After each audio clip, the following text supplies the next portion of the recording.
Why a foreman hires one operator and passes on another? It's simple. Respect versus entitlement. Two guys show up for the exact same heavy equipment operator job.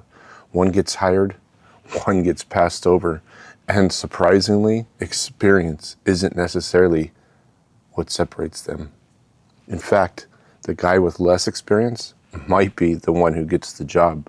Listen, I'm normally in my gear and I'm normally in equipment, but today this is important. I want you to pay attention. So I'm in my backyard on Sunday morning and I want you to check this out. 5 simple questions. Actually, there's 7 questions. There'll be titles or time codes and chapters. Skip through, read them, but watch the whole video. Now back into it. Why? Because they're going to figure out. We're going to call this guy Operator A and Operator B. Same job, same foreman, same questions. But I'm going to show you what each one says, and then I'm going to tell you what the foreman is actually hearing from them sitting across the table. What's actually going through the foreman's head? Because whether you're not being interviewed, whether you can run the machine, you're really being interviewed on whether somebody wants you on their crew or they don't. And those are 2 completely different things. Quick heads up before we get into this, there are a few explicit words throughout this video. So just be cautious. If there's kids around, you might want to not watch it. Just a few. I'm talking about this because we actually talk about that in the trades. Some of the language comes with it. So fair warning. Operator A versus Operator B. Let's see who gets the job. Question 1. Tell me about your experience. Operator A has 5 years. Operator B has 1. On paper, Operator A looks like they could smoke this guy. So I sit down with Operator A. Tell me about your experience. Operator A says, I've pretty much ran everything. Scrapers, dozers, excavators, loaders, whatever you put me in, I can run it. Okay, great. Sounds pretty damn good, right? No, but now I'm going to start asking questions. What size dozer? What kind of work were you doing? Were you running GPS? Were you doing finish? Production pushing? How much actual seat time do you have? Because there's confidence and then there's bullshit. And somebody who's been around this industry for a while can usually tell the difference. Now, Operator B sits down. Same question. Tell me about your experience. And he says, I've got a year. Most of my seat time has been on a scraper, and I've got some time on a compactor. I've been around dozers, but honestly, I wouldn't call myself a dozer operator yet. Now, the foreman is interested.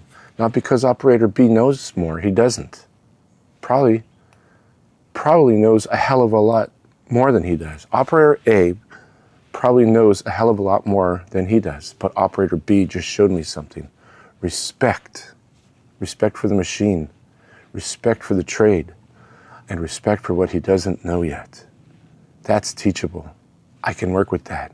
Operator A is just arrogant and wants the job, wants to be in a bulldozer, wants to talk about it. Question 2, what if I put you on something you've never run? I'll ask Operator A, what happens if I put you on a machine you've never run before? I'll figure it out. They're basically all the same. Now, maybe Operator A thinks it sounds confident, but sitting on the other side of the table, that answer might scare the hell out of me.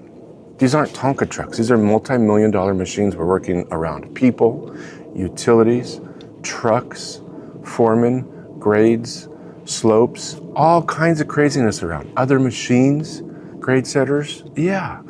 And the equipment that costs money more than most people's houses. I don't need you proving something to me. So let's ask Operator B the same question. What happens if I put you on something you've never run? I'd tell you, I've never run it before. And I want someone to walk around it with me. Show me anything different about the machine and give me a little time to get comfortable. There it is again. Operator A wants me to believe he already knows. Again, BS. Operator B wants to learn. And here's something I want every operator to hear. There's nothing wrong with not knowing. You're new. I was new. You're not supposed to know these things. The problem starts when you don't know and when you're too proud to admit it. Now, something I made for you real quick. Before we keep going, I want you to become a confident operator. So I put together my first opportunity for you to become a confident operator. It's a 10-page free guide. First day success guide. What to bring, what to wear, how to prepare the night before, what to expect, how to show up early, how to walk onto the job site with a little more confidence instead of wondering, what the hell am I supposed to do? And right now it's free. And I say right now for a reason, because I'm going to be turning this into a paid guide soon. I haven't finalized it yet, but it's not going to stay free forever. So while you're watching this, while it's still free, go ahead. In the channel description, not the video description, the channel description, it's there. Download it, get it for free. Also, this hoodie, it's a deemed fit hoodie, code Corby, 15% off. It supports first responders. Are you okay? Listen, in the wintertime, you need to be warm. Have this in your truck, ready to go. Wear it under your safety belts. The link will be in the description for that too. Let's get back into it. Use it. Know what it is. Because when finally someone gives you that opportunity, you're ready for it. Back to operator A and operator B. Because the next question tells me a lot about somebody. Tells me a lot about them. Question 3, tell me about the mistake you've made. Operator A is going to tell you, I've never made a mistake. But that's a lie. Really? You're going to look at that foreman and say, you've been running equipment for 5 years and you've never screwed anything up? I've been doing this a long time. I've screwed up. Everybody screws up. Every experienced operator I know has screwed something up. So now I'm wondering one of two things. Either operator A doesn't recognize when he makes mistakes, or he doesn't want to own them. Neither one makes me feel very good. Now, operator B, same question. Yeah, I screwed up. This is what happened, and this is what I should have done differently. And this is what I'm going to do in the future so it never happens again. Now we're getting somewhere. We're not looking for the perfect operator. There isn't one. What I'm looking for is the guy who screws up and comes to me and says, hey, I screwed up. Not the grade sucker screwed me up. No. The other scraper was in my way. No. Nobody told me. No. The machine did it something weird. No. None of that. I screwed up. Take ownership and screwed up. Here's what happened, boss. Here's how I'm going to fix it. And here's how it's never going to happen again. That shows the foreman responsibility and it builds trust. Question 4.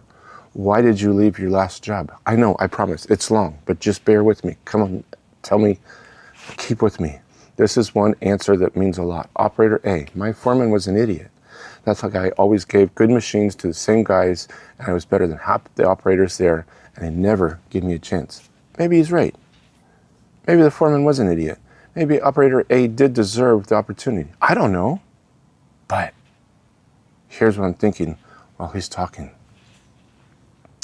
How long until I'm the idiot? How long until my company sucks? How long until my crew is the problem? How long until the machine I give you isn't enough?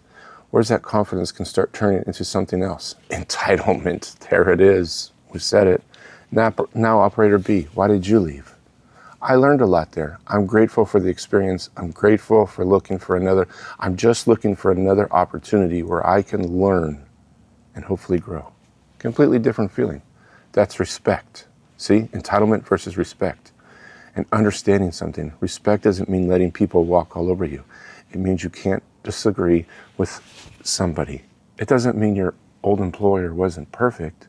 It means you don't have to tear somebody else down to build yourself up. Believe me, there's a lot of people like that out there. Question 5, 2 more questions after this. I promise, we're getting there, I promise. What's one machine you do want to run? Oh yeah, dozer, that's what I run. I'm done running scrapers. I'm done running scrapers. I don't even think, you haven't even got the freaking job yet. Everybody wants the dozer. Yep. Everybody wants the excavator. Everybody wants the machine they think everybody is watching. You don't want those right off the bat. Trust me, you don't. But guess what? I've got dirt to move. I've got a job to build. And sometimes you need somebody that's just going to do the job. I need a scraper hand today. So I'll ask operator B, what do you want to run? I'd love to get more experience on dozers someday. That's something I want to work towards. But I'll go wherever you need me. That's the guy.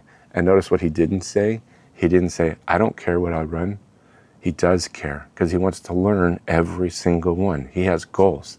He has ambitions. And if he has to start at the bottom to get to that dozer, good. That's where you're going to start because then you're going to know how to move the dirt. He understands something operator A doesn't. You don't walk onto a crew and decide that the crew owes you. You show up, you learn, you contribute, you be that person, you get better over time, and you earn the opportunity. That's the difference between ambition and entitlement. Operator B has ambition, A has entitlement. What happens when somebody corrects you? Operator A, let's find out. Depending on who's correcting me, oh my gosh, oh boy, that's a red flag. It's a red flag. I don't care if the grade checker is younger than you. I don't care if the guy helping you has total less experience. I don't care if you've been doing it your way for 10 years. If somebody gives you information and you need to do the job safely and correctly, listen. You don't have to agree with it, but everybody is going to tell you something. But you better be willing to listen. Be willing to listen, I promise you. Operator B, I listen. And if I don't understand why they're telling me, I'll ask. That's confidence. And I never really thought of it like that when I was younger. But confidence isn't walking around trying to prove you're the smartest guy on the job site. Confidence is being comfortable enough to shut your mouth and learn something. That's a lesson everybody will take with you along the way in this freaking industry. Number 7, the last question. I told you we're getting there. Why should I hire you? Here we go. Operator A, because I'm one of the best operators you're going to find. I can run anything you put me in, and I can outproduce most guys. Maybe he can. Maybe he's an animal in the machine. But let's hear Operator B's answer. Because I'll show up to work, I'll show up early, I'll work, I'll listen, I'll take care of your equipment, and if I don't know something, I'll ask. And if you give me the opportunity, I'll do everything I can to get better. Now, I have a decision to make. Operator A, 5 years. Operator B, 1 year. Operator A is probably the better equipment operator today. But who am I hiring? Who do you think would hire? Who gets the job? Absolutely. I'm hiring Operator B. Because A spent most of his entire interview trying to convince me how good he already is, and Operator B showed me how good he could become. That's a massive difference. That's respect. I'm not hiring somebody to sit around in a heavy equipment operator seat. I'm hiring somebody I'm going to be around for 10 or 12 hours a day. Somebody on my crew is going to be around. Someone I'm putting around expensive equipment. Somebody that's eventually going to screw something up and who's going to admit that they had a bad day. Someone's going to get frustrated, and eventually someone I'm going to have to trust when I'm not standing there watching him. Experience matters, absolutely. Don't walk away from this video thinking that I'm telling you your experience doesn't matter. It absolutely does. But experience without respect, experience mixed with entitlement, that can become a real problem really fast. I want you to remember, if you're watching this without much experience, everybody was there. I want you to remember this. Don't be ashamed of being new. Every operator you see was once there. I was, your foreman was, your superintendent was, the operator sitting in that D10 was. Everybody starts somewhere, and you're starting right here on this channel, Corby's Field Lab. Hit that subscribe button, comment what you want to run in your career. Hit that like button. Don't face experience you don't have. Don't walk into an interview pretending somebody you're not. Be prepared, be honest, be teachable, be humble, be that guy they want. Have the confidence and show damn respect, because the foreman sitting across the table might not be asking which one of these guys is the best operator. He might be asking which one of these guys do I want standing next to me tomorrow morning safety meeting. And I never thought about it like that until we're putting this together. But maybe the interview isn't about proving that you deserve the seat. That interview is about showing somebody you're willing to do what it takes to earn it. I really want you to check this out.